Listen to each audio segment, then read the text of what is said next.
Okay, got enough pictures? Good. Congressman? Thank you, thank you. Actually, this is our office. Okay, Yes. all right. Yeah. That is another one. Okay, nice office. He's Dong-chan Kim is chair of this organization. Okay, okay. Good evening. How are you? How you doing? I'm good. Very good.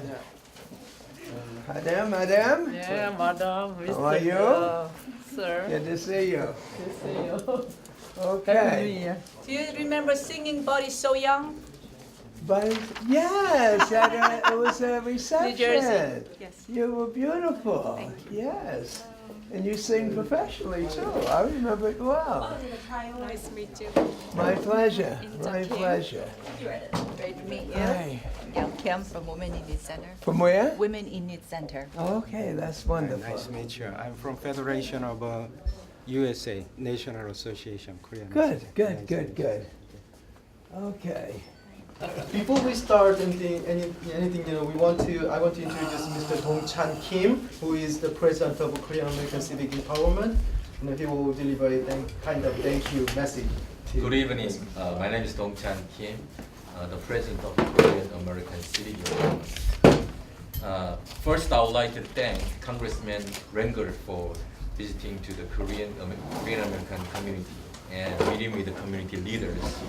I also would like to thank Korean community leaders. I think Congressman may address the issues this evening. I hope that we can make changes in our lives in this room by discussing the important issues with Congressman Rangel. Thank you, Congressman, and thank you, community leaders. Well, let me thank Hannah and Mr. Kim for arranging this meeting before we celebrate Korean American Day. I wasn't expecting this, but it was a great idea, and I'm sorry I didn't think of it myself. I just left a meeting in my community with some Mexican immigrants that have just come into my congressional district during the last 10 years. And they said they had their own culture, their own problems, the immigration, education problems, business problems, and that they spoke Spanish, but they were different from Dominicans, and they were different from Puerto Ricans, and their culture was different, and that they wanted me to concentrate more on their needs and their culture. And also be concerned about the relationship between Mexico and the United States. Unfortunately, they didn't have any business organizations, any church organizations, or any organizations that they could come together and discuss their mutual problems. And so let me tell you how pleased I am to be able to join an organization that has come to this great country and has managed educationally, scientifically, economically to become a part of America, to make this country better, to make you one of our strongest friends and trading partners that we have in the world, and especially in Asia. And to be able to say that even though the small part that I paid in November of 1950 in making certain that the communists didn't take over, that God has rewarded me tremendously in showing what I did not know then. I had no idea who the communists were and who the good guys were. All I knew is that America was taking a chance on democracy, and we won, and the South Koreans won. And I see in the North Korea now for the first time the depth of the evil I was fighting against, and how poverty and miseducation has caused them to be a disease, not just to South America, but to the region and to the world. And so I am so pleased that I was on the right side of the issue, and also pleased that I have been a leader in making certain that the Korean Free Trade Agreement became a reality. And again, not just for the Korean people, but for the American people, because that's what friendship, that's what agreements are all about. And so I would welcome in using this meeting basically to answer questions you may have and to say in a broad way what my basic beliefs are. I'm not a very shy politician. I think some people have known that I speak my mind up because this country gives me that opportunity, and I, for one, take advantage of it. And what we're going to do sooner or later is that you're going to provide for me where Koreans have decided to make their homes in the United States of America. And Hannah, with the computer, is going to bring up to you the representatives in the House of Representatives that represent those communities. And after we do that, you will soon find out that we got to bring new life to the Friends of Korea, because we're going to develop a way where you live and where you work, you're going to have direct communication with your congressperson the same way you've always had for decades with me. And that is going to be one of the most effective ways that we can start dealing with the calendar. In addition to that, there are so many people that have the same type of interest in the legislation and the policies that you do, that I will be selecting the leaders from these communities to talk with Mr. Kim, so that when legislation is on the board, it won't be a Korean issue alone.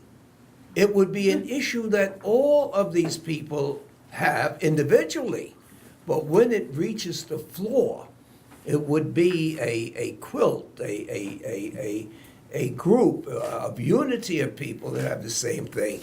I look over this briefly to say briefly because I really want to spend more time asking your questions. But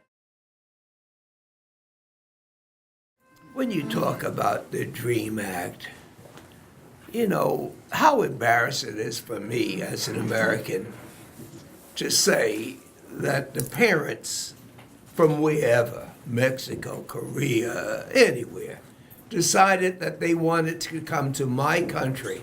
That is one of the best compliments that anybody can receive, that people thought that they can enjoy democracy. And so what do? They bring their little children with them. And the children come here, enjoy American democracy, struggle through the economy, get an education, and in most cases are superior in the education. And then my country's got to say, but we got to send you back to your country of origin? No, that doesn't make any political sense. It doesn't make any moral sense. But it doesn't make any economic sense for us to take these treasures that we help to train and send them back any place. If anything, we should grab, embrace them, say, you can't get them back. We train them. They love us and we love them. And so I am so pleased that the President of the United States saw fit not to wait for the legislation, but to provide this humane treatment. And so as it relates to the DREAM Act, you got more friends in this country, and you don't have to meet them all. I will be giving you the names of the people who are most active in the leadership so that you can just keep in communication. So when we ring out and they ask, well, which members of Congress can we depend on you to produce? You'll be able to say, well, we got 5, or we got 6, and they're in Jersey, they're in Long Island, and so we pass on to that.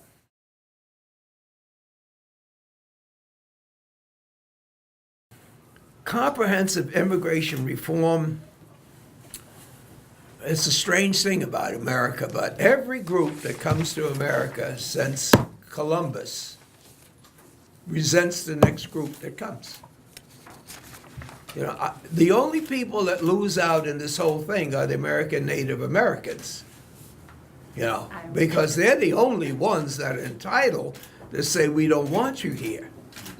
But unfortunately, The last groups are the most difficult, and tragically, the last groups sometimes turn against the new groups that are coming after they get here. Having said that, it doesn't make any difference what people individually think. America is changing. And unless you can't count and you're blind, then you might as well get out of America, because one day you are not going to be able to look at anybody in this country and see where they came from. Because the only thing we're going to have is the concept of democracy, freedom, education, opportunity, and where you come from is not going to be nearly as important as to, do you want to help each other's out in a democratic government? So you can only do this with immigration reform. Anybody who thinks that we're going to take 10 or 15 million people, find out where they are, get the police, have them arrested, lock them up, and deport them, are smoking cigarettes that are illegal in the United States of America. It is one of the dumbest political postures, and for me to see them on television saying it, it hurts me, because it's racist, it's stupid, and it's not going to work. So the quicker we can get together, and Barack Obama has nothing politically to lose by doing the right thing. Someone said, it's never too late to do the right thing. And so immigration is the best thing in the world, not for the immigrants, but for the United States of America.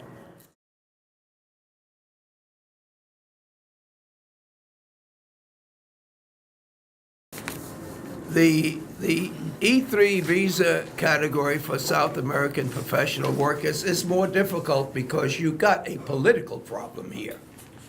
And that political problem here is that if you have, because, especially in view of our trade agreement, for reasons that I could go into, but I don't have to, having this special treatment for Koreans was not included in the Korean-American Free Trade Agreement. And it's difficult for Americans who have high unemployment, especially among professionals, to have someone to explain why we should have non-Americans come in here and take jobs that they should have. And we do know the overriding principles that Koreans have cultural differences with other people, and they would want who's making it to sell and expand our market in terms of that. But again, it is very hard to explain to an engineer who's been out of work for 5 years why we have to go to any country and to bring in people. It makes sense for those people here, but this is a political problem.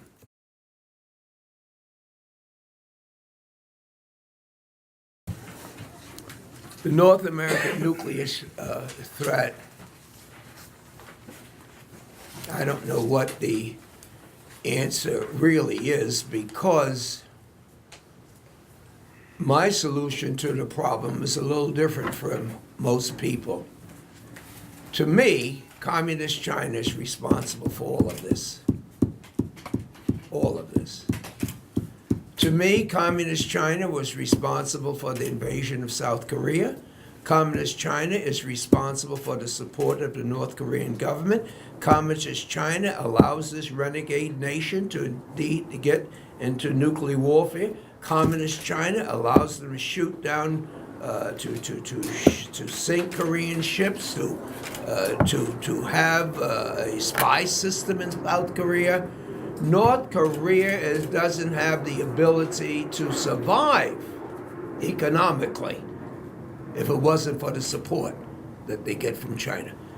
And we are America's largest trade partner with China. Yes, we need them to borrow money from, but they need us too to buy what they manufacture. And it would seem to me that whenever we're dealing with fairness and human rights in North Korea, that we should have Korea on that agenda to say either back off, leave these people alone, and tell Korea, if you want to do business with us, Our friends are our friends, and you got to learn to live with them, or we can't do business with you. And so they are renegades, and they defy the United Nations, and we hope that international opinion is going to prevail. I'll be glad to.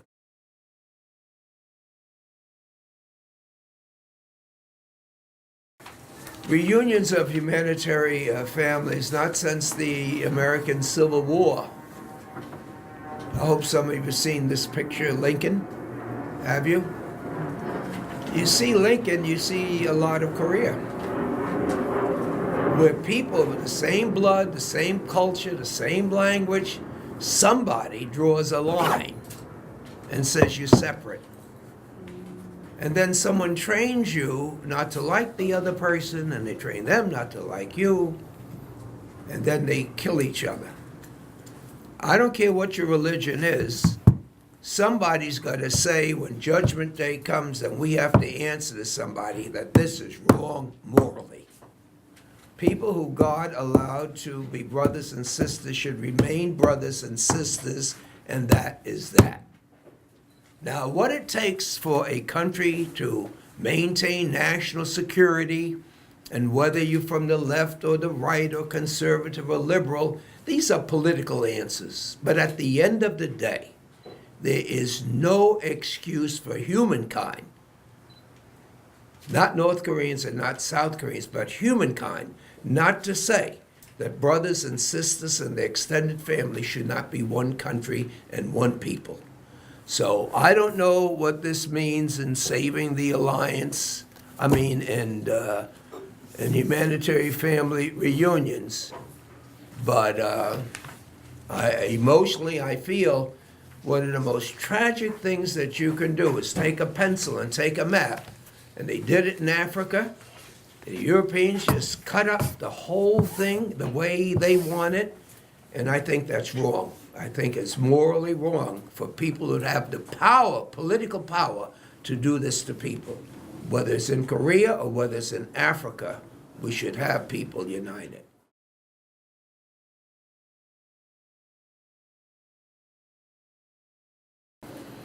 The trilateral alliance between U.S., South Korea, is this over the islands? Yes. It is over who owns the islands? Yeah, well, it seems to me that there's no one living on these islands, right? And I think this is an economic as well as a political issue. I think what we're saying is that after the war, you regained control over these islands and you want to continue to have control over the fishing rights. Is that it? It includes also the couple woman issue too. The Prime Minister Abe, Yeah. recently he vowed to revisit that. They issued a Yeah. kind of apology for the couple woman, but Oh, that's a now sir, they that- are trying to rescind That, it. they will, listen. I don't understand. I can see how people can be weak enough to do inhumane things. I think we all should have within us the compassion to say that what you did was a terrible thing to do, and we have to move on and live together. But to deny the people who are the victims without apology for what you've done, to me, I wonder how sorry are you if publicly you can't say that you violated not Korean, but human rights, people's rights, with one of the most terrible things that you can imagine that could happen. Happen to your sister, happen to my mother. And you can't say that you're sorry? No. That's unacceptable to me.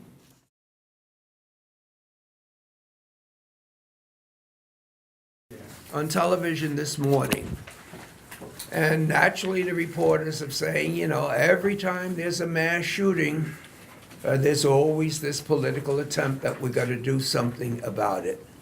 But you got to get to the core of a problem. If people are being shot, and you turn out to be the country that are manufacturing the most weapons than all of the country put together, you have to take a look at freedom of the economy and find out why is this and who are buying those guns and who are you selling them to. It could very well be that countries owe us a lot of money, not because of money that we've given them, but what? Guns that we sold them and they didn't have the money to pay for it. And now they owe us and they're in debt because we're the ones that gave them the rifle and the guns and the tanks. In addition to that, we all know the difference between a weapon to kill large numbers of people and a weapon to kill dumb animals. You don't need a machine gun to kill a rabbit. And you don't have to be an expert to know these things. I tell you this, without any offense to anyone here, on some of these issues, the churches and the synagogues have been so quiet, and I reach out to them and I say that no matter which God you believe in, human life has to be one of the things that you value. And if you do, and you find people, young kids being killed every day, masses of young kids, and there has to be something biblical about old people like me and little children and sick people being protected. Now, politicians don't run out there saying they got to protect old and young people, but religious leaders do. They say that's Jesus' work, to help the sick and the aged. Where is the church on guns? Where's the church on immigration? I know where they are on same-sex marriage. All I'm saying is, why can't they broaden the agenda to deal with the kids that have been born that are being killed? And so I may get in a lot of trouble for the depth of my conviction and my beliefs by asking everyone to come and join.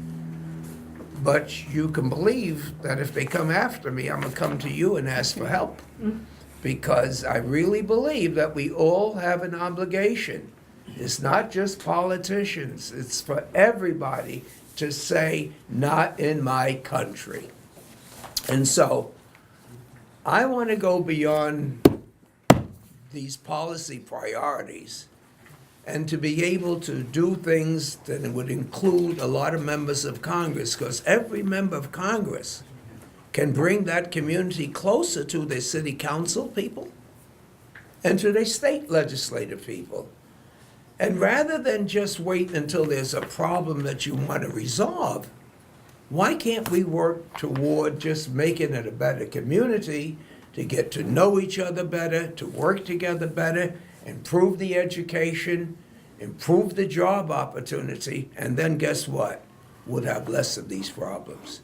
So kamsahamnida for allowing me to come here, but basically, I welcome the opportunity. I hope you have some questions, and I hope, Mr. Kim, that on a regular basis, we can bring you up to date on where these things are in the Congress. And I hope, Hannah, that we will be able to get where the Korean communities are prevalent in the United States.